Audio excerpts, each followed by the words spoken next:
The ground was shaking, smoke filled the air. Blaster sounds echoed everywhere. Soldiers ran past broken buildings, shouting and firing. It was a battlefield, and in the middle of it, one soldier, named Rylan, moved carefully through the ruins. He was looking for survivors, but what he found changed everything.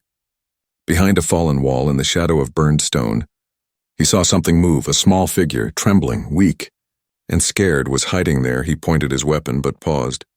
It was not a soldier, not even a threat. It was a girl. She was not human. Her skin had a soft glow, like pale moonlight. Her hair was silver blue and floated slightly, like it didn't follow gravity. Her eyes were large, dark, and filled with fear. She looked no older than 10 years. Rylan took a step closer.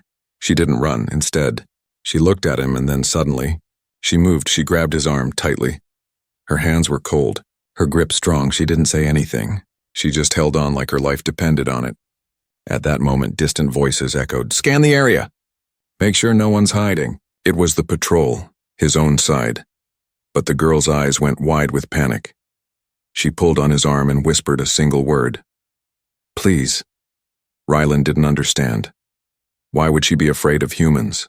Wasn't she the enemy? But looking at her, she didn't look dangerous. She looked broken, alone, terrified. He had seconds to decide. Let the patrol find her or hide her against his orders. Against his training, he chose to protect her. He grabbed his long coat and covered her with it. "Don't move," he whispered. She nodded silently, still clutching his arm from underneath. The soldiers passed by. They didn't notice. They never looked twice at him. Once they were gone, Rylan moved quickly back to his tent. He hid her under old supplies, food boxes, blankets, and scrap gear. Inside the tent, he finally spoke. "Who are you?" She didn't answer. Instead, she looked around the tent like she had never seen anything like it. Then she curled into a ball and closed her eyes. Her small body shook with every sound outside. Rylan sat down and watched her. Something was wrong. Something deep. She wasn't just running from war. She was hiding from something worse. Later that night, Rylan brought her some food. "She didn't touch it," he said softly. "It's safe. You can eat." She looked at the food, then at him, and for the first time, she spoke more than one word. "They hurt me," she said, her voice low. He froze. "Who?" he asked. She shook her head and looked away. "My people," she whispered. "I ran away." Rylan's mind raced. Why would her own kind hurt a child? Was she important? Was she dangerous, or was she just different? She pointed to a mark on her wrist. It glowed faintly like a symbol made of light. "I'm not supposed to exist," she said. "They said I'm a mistake." Rylan couldn't believe it. This girl who was so quiet, so small, was hunted by her own people. And now she had chosen him. To help, to protect, to trust. He didn't know what to say. So he did the only thing that made sense. He put his hand gently on her shoulder. "You're safe here," he said. "I'll keep you hidden." She looked up at him again. This time her eyes were not just scared, they were hopeful. She crawled closer and leaned against him. Her small hand reached out and held his arm again. Warm this time, not in fear but in trust. Rylan knew from this moment his life had changed. This girl had brought something with her. Secrets, danger, mystery, and maybe a chance to end the war in a way no one expected. But one thing was clear. She clutched his arm and hid. And now she was his responsibility. The next morning, Rylan woke up early. His tent was quiet, but his heart wasn't. The memory of that alien girl holding his arm still echoed in his mind.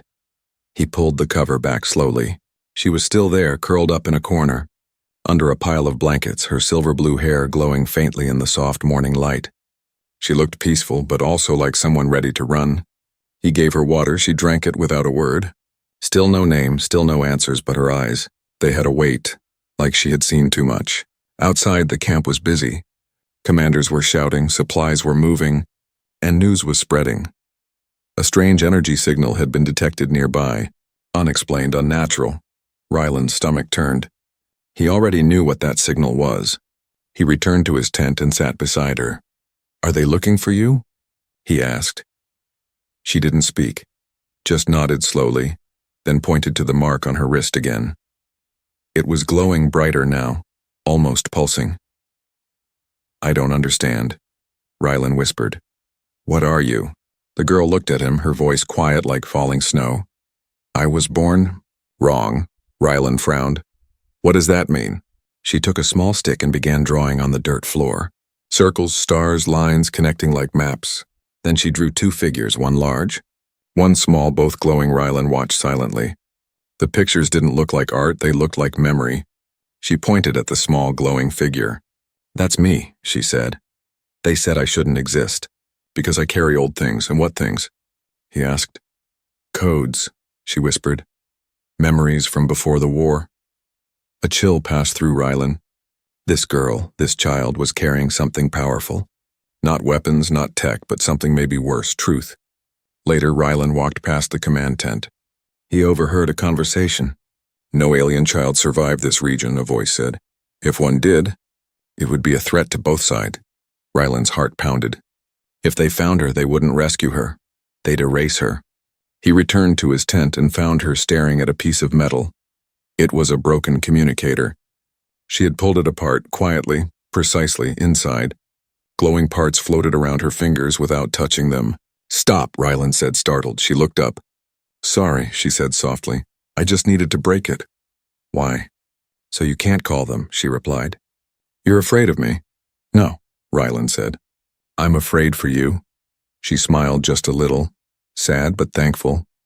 Suddenly, the communicator sparked and smoked. It was completely dead. Rylan knew now she had strange powers. Not like soldiers, not like anyone. Are you dangerous? He asked. She thought for a moment.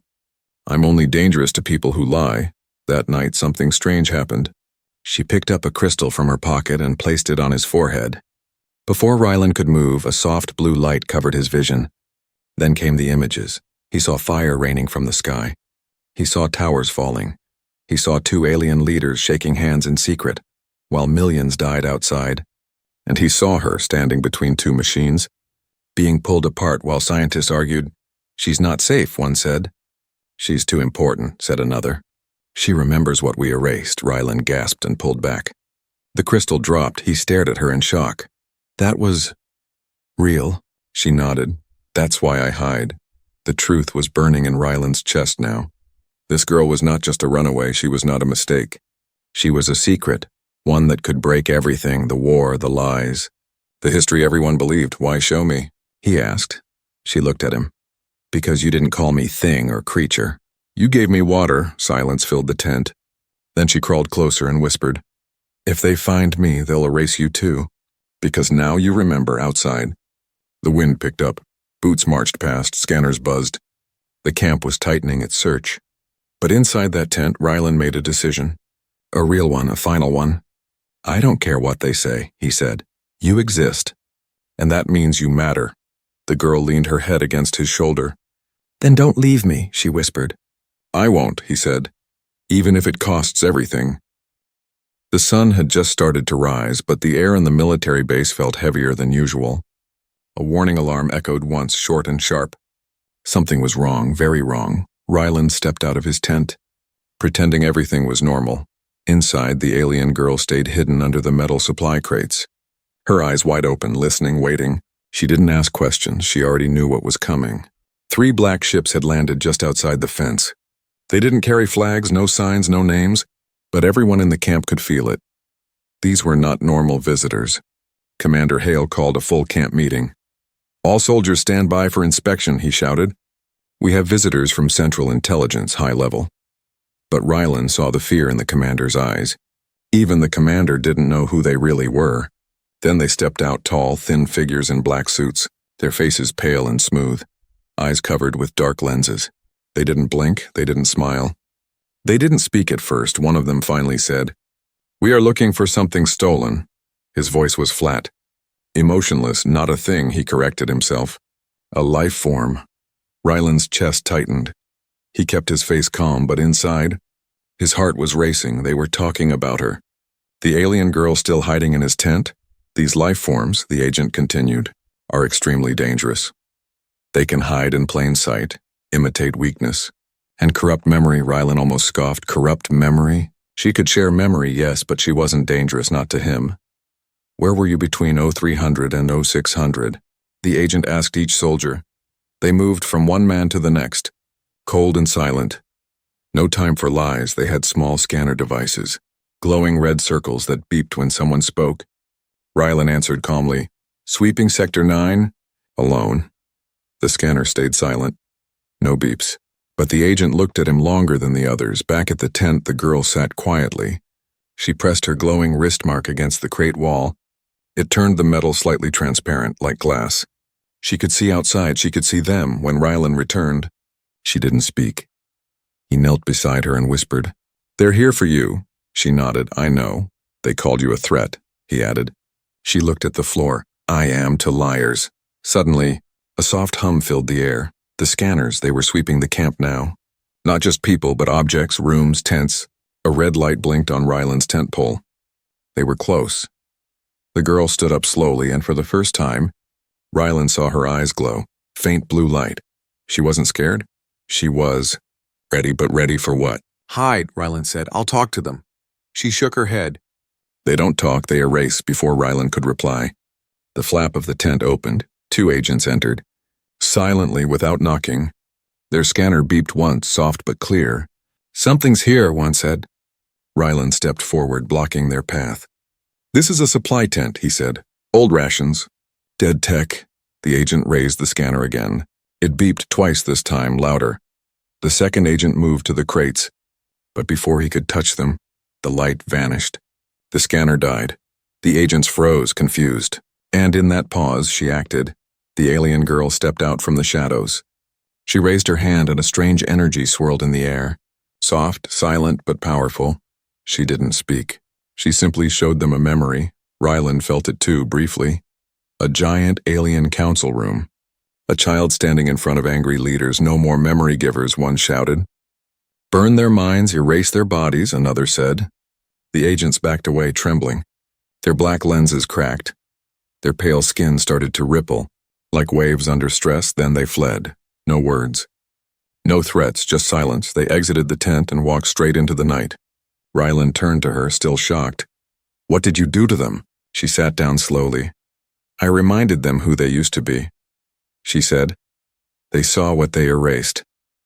For a long moment, Rylan didn't speak. Then he whispered, "What are you really?" The girl looked up, her face calm but sad. "I'm not supposed to exist," she said again. "But I do." And now Rylan knew. Not even soldiers with scanners could stop what was coming. This girl was more than a secret. She was a living memory, and some memories refused to die. That night the rain came. Cold, heavy, endless rain. It washed the dust off the camp, but it could not wash away fear. The air smelled like metal and smoke. The soldiers spoke in whispers. Everyone felt something was wrong. Something invisible was walking among them. Rylan sat alone in his tent, watching the small alien girl sleep. Her head rested on an old blanket. Her breathing was slow and soft, but her body twitched like she was fighting something inside her mind. He wanted to wake her, but something stopped him. Because when she dreamed, the lights in the tent flickered. Every time she turned her head, shadows moved. It was as if her mind reached out and touched the world around her. Then suddenly she gasped and sat up. Her eyes glowed bright blue for a second, then dimmed. Rylan moved closer. "What happened?" he asked. She was shaking. "I saw them again," she whispered. "The forgotten." Rylan frowned. "The black suits?" She nodded slowly. "No, not them. The ones who came before." Her voice trembled, but she kept talking. "They live in the echoes of my mind," she said. "When I sleep, they try to take pieces of me." Rylan didn't understand. "Take pieces?" She touched her chest. "My memories." She looked up at him with those dark, glowing eyes. "Do you want to see?" she asked. Rylan hesitated, but then nodded. "If it helps me protect you." "Yes." She reached for his hand. Her fingers were cold. When they touched, the world changed. Suddenly, he was standing on a broken planet. Skies red like burning iron. Mountains split apart, floating in the air. Rivers of light flowed through cracks in the ground. He heard screams, but not of pain. Screams of memory. Millions of voices crying out, repeating the same words. "We remember. We remember." The girl stood beside him in that vision, older somehow, her eyes full of sorrow. "This was my home," she said. "They destroyed it because they wanted control." Rylan looked around. What control? She pointed at the sky, where a great shining structure floated. A huge white ring spinning above the planet. That ring holds every memory of my people, she said. When they wanted power, they erased the ones who disagreed. Your family? Rylan asked. She nodded. My mother tried to stop them. They killed her, then erased her name. Rylan felt the ground crack beneath his feet. The vision shifted. He saw alien soldiers dragging the girl away, her small hands reaching out, screaming. Then machines connected to her head, blue light flooding her eyes, and then darkness. The vision faded. Rylan gasped and fell to his knees back in the tent. His heart pounded, sweat dripping down his face. He looked at her in shock. I saw everything, he whispered. You were the princess of that world. She shook her head. I was the experiment. They wanted to store the memories inside me, all of them. But something went wrong. Rylan stared at her. You mean, you carry all their memories inside you? She nodded. Yes, and if they destroy me, everything disappears forever. He sat down beside her. The rain kept falling outside. The camp lights flickered for a moment. It felt like even the storm was listening. Why are they hunting you now? Rylan asked. She looked toward the tent wall where raindrops slid down. Because I woke up, she whispered. They didn't want me to remember. But I did. She stood up and walked slowly toward the tent opening. Her shadow stretched long behind her. You think humans started this war? She said softly. Rylan looked up. Didn't they? She shook her head. No. My people did. We made it look like you did to unite our colonies under one rule. The truth hit Rylan like a blade. All the deaths, all the years of fighting built on a lie. She turned to him. Now you know why I hide, she said. If your leaders find out, they'll kill me to keep the truth silent. Rylan's mind raced. He had believed all his life that humans were the victims, but now he saw the truth through her broken memories. This girl wasn't just a survivor. She was a living key to the truth, a truth that could destroy both sides. The wind howled outside, then came the alarm again. Red lights flashed. Someone shouted. The scanners picked up another signal. Sector 9. Rylan froze. Sector 9, his tent. The girl looked at him calmly. They're coming, she said. Rylan grabbed his weapon. Then we run, but she shook her head. They will follow me wherever I go. Then I'll make them follow me instead, Rylan said. You can't fight them, she whispered. He looked at her with steady eyes. Watch me. For the first time. She smiled, a small, tired smile, but real. Then she touched his chest right over his heart. The spot glowed faintly blue. What did you do? He asked. I gave you something, she said. So if I fall, someone still remembers outside. Engines roared. Soldiers shouted. Thunder cracked. But inside that tent, a bond had been made, a soldier who believed in duty, and a girl who carried a broken planet in her mind. And when their eyes met, they both knew. The storm was just beginning. The night was too quiet, no birds, no wind, no voices, just the soft sound of boots moving in shadows. Rylan stood outside his tent, his rifle rested in his arms, but his eyes were locked on the horizon. That's when he saw it. A black ship, completely silent, no lights, no noise. It hovered like a ghost above the earth.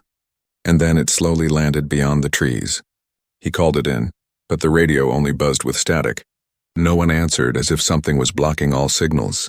Rylan turned to the girl still hiding in the tent. She had already curled into herself like a small ball, her arms around her knees, her eyes wet but not crying. It's her, she whispered. Who? Rylan asked. My mother, she said, but not really her. What do you mean? She's gone, but her shadows still move. Rylan didn't understand. Are you talking about soldiers? She shook her head. No, I'm talking about what she left behind. He leaned closer. You mean weapons? No, she said, voice cold now. Secrets. Suddenly, the camp lights blinked twice and shut off completely. Darkness fell like a curtain. Rylan loaded his rifle and moved fast. The girl followed, staying close to his side. He led her to the underground tunnel system beneath the camp. Old mining routes that no one used anymore. Inside the tunnels, he lit a red emergency flare. It cast long shadows on the walls. That's when she stopped walking and whispered. They're already here. Rylan turned fast. From the tunnel behind them came the sound of soft footsteps. Slow, steady, cold, no breath, no voice, just the sound of something measuring each step. Rylan raised his weapon. Who's there? Out of the shadows, something stepped forward. Not a soldier, not a machine. A tall, thin figure with no face, no eyes, just smooth, dark skin, like it was made from smoke and skin together. "What is that?" Rylan asked. The girl whispered. "A forgotten. They were once people, but they were erased. Now they only follow memory." Rylan fired twice. The bullets passed through. No blood, no reaction. The thing kept walking. "They smell it," the girl said. "The truth you saw in my memory. You showed it to me, now they're following me too." She nodded. "They don't know names. They follow feeling, fear, memory." Rylan grabbed her hand. "Run," he said. They ran deeper into the tunnels. The air turned colder, and then, without warning, they entered a wide circular room. Old tech covered the walls, screens, wires, broken lights. This was a memory chamber, the girl said. A place where thoughts were stored. Suddenly, the walls lit up. Not fully, but enough to show their faces on the glass. Rylan's face, hers too, and behind them, shadows. "They're close," she said. Rylan turned to her. "How do we stop them?" "You can't," she said. "But you can slow them." She held out her glowing wrist and touched one of the screens. Instantly, old memories played across the glass. Images of her mother, beautiful, powerful, leading armies. Then secrets, maps, codes, hidden cities, peace agreements that were broken on purpose. "They erased her," the girl whispered. "But her echoes still protect me." Suddenly, the air shifted. The Forgotten entered the chamber. 3 of them. They surrounded Rylan and the girl, but they didn't attack. They stood silently. Like statues waiting, Rylan stepped forward. "If you want me, take me," he said. The shadows didn't move. The girl walked forward too. "Look at me," she said. "I carry all of it. Take my pain if you must." One of the Forgotten reached out a long, shadowy hand. It touched her forehead. Blue light flashed, and then something happened. The shadow trembled. Its form started to break apart like smoke meeting sunlight. "They're not just hunters," the girl whispered. "They're memory storage too, but broken." "You healed it?" Rylan asked. She nodded. "I gave him one real memory. Something pure, something human." The other 2 shadows backed away. Afraid, confused. Then they disappeared, faded into the tunnel walls. Gone. Silence returned. Rylan looked at the girl. "You're more than a secret," he said. "You're hope." She didn't answer. She just looked tired. Then she collapsed into his arms. Her energy was fading. Rylan carried her out of the chamber, up through the tunnels, back toward the surface, above ground. The ship was still there, but now lights were blinking on it like it was searching. Scanning, hungry. Rylan knew it wouldn't stop. Not until it had her, or something worse. He looked down at the girl in his arms and whispered, "We're running out of places to hide." But she opened her eyes and said something that chilled his bones. "Then we stop running," she whispered. "And we start remembering out loud." Rylan stood at the edge of the camp. His heart was heavy, his arms tired. He held the alien girl close, her body weak, her eyes half closed. The black ship in the sky hovered like a storm cloud. Watching, waiting, searching, he knew now it wasn't just after her. It was after him. Something had changed. Back in the tunnels, when the Forgotten touched her mind, and when she reached for him, something passed into him, a spark, a signal, maybe a piece of her memory. It now lived inside him. He could feel it, like a whisper behind every heartbeat. As he carried her into a hidden shack beyond the camp, he felt pulses of blue light crawling under his skin. He set her down gently on a dusty old bed. She looked up weakly. "It's in you now," she said. He nodded slowly. "I know." The girl placed her hand over his heart again. "Now you carry what I can't," she whispered. "The map, the language." "The truth, it's in your blood." Rylan sat beside her. "Then why do they still want you?" "Because I'm the door," she replied, "but now you are the key." Suddenly, a noise outside, a drone, small but deadly, buzzed past the broken window. Rylan pulled her close and ducked down. Too late, the drone paused midair. It scanned, beeped, and flew away fast within minutes. They'd be surrounded. "They've locked onto your signal," she said. "It's not just me anymore." Rylan clenched his fists. "Then we stop hiding." He stood up and looked at the girl. "I need to know how to use what's inside me." She sat up slowly. Took the small blue crystal from her neck. "This will help," she said. "But it will hurt?" "I'm ready," he said without hesitation. She placed the crystal on his forehead, and for the second time, the world disappeared. He stood on a floating path made of stars and symbols. Around him, echoes of memory, whispers in ancient languages, visions of cities that no longer existed, codes, secrets, faces of leaders from both sides, human and alien. Everything, all of it. Inside his mind, and then pain, fire in his chest. He dropped to his knees in the memory world. The voices became loud, chaotic, overwhelming. He gritted his teeth and screamed silently. He felt like he was being torn apart, but then her hand touched his shoulder. The light calmed, the voices faded. She stood beside him, glowing like a spirit of memory. "You're stronger than I was," she said. "Because you choose to carry the truth." The memory faded. Rylan opened his eyes. Back in the shack, he was sweating, gasping but alive. The girl smiled gently. "You're ready now. What am I supposed to do?" "You'll know," she said.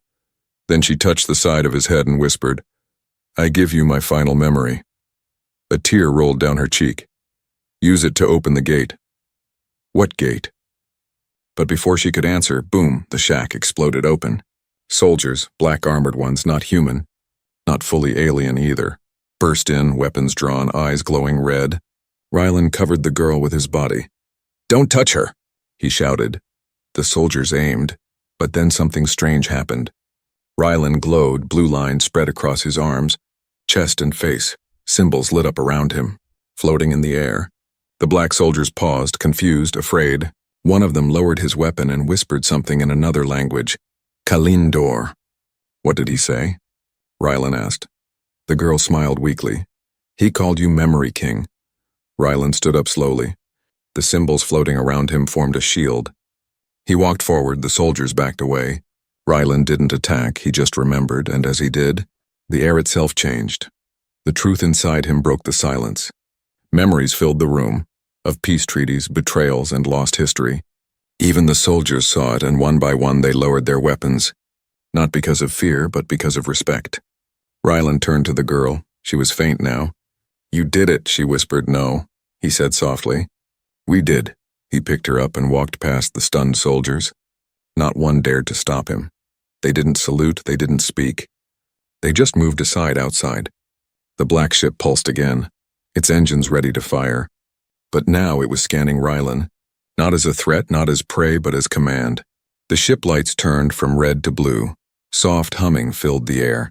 And the ramp opened. "Where does it go?" Rylan asked. The girl whispered, "To the stars, to the gate, to the truth." He nodded. "I'll take you there." He stepped aboard the ship with the girl in his arms as the doors closed behind them. The base below disappeared into the distance, but Rylan didn't look back. Because the future was now written inside him, and no one could erase that. The black ship moved through space like a shadow, silent, smooth, and faster than any human technology. Rylan stood at the window, staring at the stars. They looked different now, not just lights in the sky, but destinations. Stories, secrets waiting to be told behind him. The alien girl lay in a healing pod, her skin pale, her breathing slow. The ship was keeping her alive, but barely. "She gave me everything," Rylan whispered. "She's fading because of me," a soft voice echoed in the ship's control room. "She is not dying," the ship answered. "She is becoming..." "Becoming what?" Rylan asked. There was no answer, just silence. The ship's map showed they were approaching an ancient star system. In its center, a gate, a giant silver ring floating near a dying sun. The same ring he had seen in her memories. The place that stored all knowledge of her people. And the place where truth had once been locked away. As they approached, the ship spoke again. "Only one may enter." Rylan looked at the sleeping girl. "She can't make the journey," the ship replied. "She already has. Through you." He felt something inside his chest again. The symbols glowing beneath his skin. The final piece of her memory. A living key. The ship docked with the ring. A door opened beyond it. A corridor of light. Walls made of crystal. Steps that echoed without sound. And air that carried voices from the past. As Rylan stepped inside, memories flowed into him like rivers. He saw her mother again, standing before a council. "I will not erase our history," she said. "They will learn from it." But the others disagreed, and so they destroyed her, and erased her name from every book. Then came images of the little girl, alone, forgotten, locked in a chamber, forced to carry all those memories in silence, until she escaped, until she found him. Rylan reached the heart of the memory ring. A round room with no walls, just light, and in the center, an altar. Floating above it, a crystal exactly like hers. He stepped closer. The crystal glowed when he arrived. "Place your hand," a voice said. He did. A beam of light scanned his body. Symbols lit up in the air, images of war, pain, lies, and then one final memory. The girl's voice soft, full of trust. "If I fall, you will carry me." And then the ring responded. A new crystal formed from the air. Not just blue, but gold. A memory not just of pain, but of healing. Hope changed suddenly. Ryland saw the future. Humans and aliens sitting together. No weapons, no lies, just words, just truth. Told by a memory that refused to stay silent. He took the golden crystal in his hand. It was warm, alive. And in that moment, he heard her voice again, this time not from memory, but from behind him. She stood at the door of the chamber. Her body still weak, but her eyes glowing bright blue. "I told you I'd come back," she said. He smiled. "You never left." They walked out together. Back to the ship, back to the stars as they flew away. The memory ring pulsed once, then disappeared, not destroyed, just hidden, waiting for the day someone else might need the truth. On board, the girl sat beside him, the golden crystal between them. Ryland looked at her. "What happens now?" She smiled gently. "Now, we teach them." "Who?" "Everyone." Ryland leaned back in his seat, and for the first time in years, he didn't feel like a soldier. He felt like a storyteller, and beside him was a girl who had once been hunted, feared, forgotten, but now she was remembered. The last memory was no longer hidden. It had become a promise, one that would change everything. And together they vanished into the stars, not as fugitives, but as keepers of truth. The war was over, but the story was just beginning.